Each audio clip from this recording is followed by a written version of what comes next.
কৃষ্ণনগর রাজবাড়িতে শুরু দুর্গাপুজোর প্রত্যেক বছরের মতো এবছরও রীতিনীতি মেনে হোমযজ্ঞের মাধ্যমে পুজো শুরু হলো।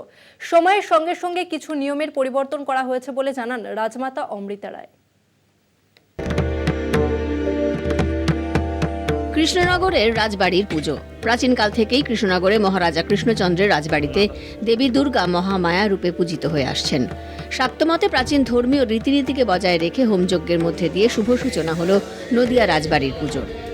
সপ্তমীতে 7টি ভাজা দিয়ে মায়ের সামনে ভোগ দেওয়া হয়, ঠিক সেই রকম অষ্টমীতেও 8 রকম ভাজা দিয়ে মাকে পুজো করা হয়। নবমীতে পান্তা ভাত ও বিভিন্ন মাছের ভোগ দেওয়া হয়। যদিও সময়ের সঙ্গে সঙ্গে কিছু নিয়মের পরিবর্তন করা হয়েছে বলে জানান রাজমাতা অমৃতা রায়।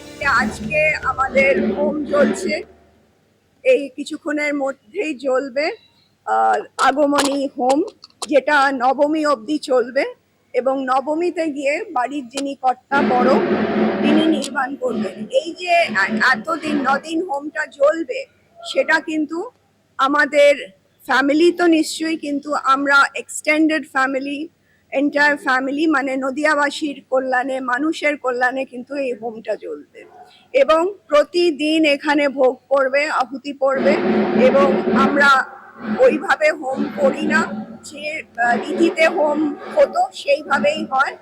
বেলকাটেই হোম হয়, ঘিতেই হোম হয় এবং লোকও থাকে যাতে হোমটা না নিভে যায়, নাহলে হোম জ্বালানোর কোনো পারপাসটা হয় না হোম যদি নিভে যায়। শুধু কৃষ্ণনগর নয়, গোটা জেলা এবং ভিন রাজ্য থেকেও বহু মানুষ আসেন এই পুজো দেখতে। কৃষ্ণনগর থেকে বিশাল সিংহ রায়ের রিপোর্ট, কলকাতা টিভি।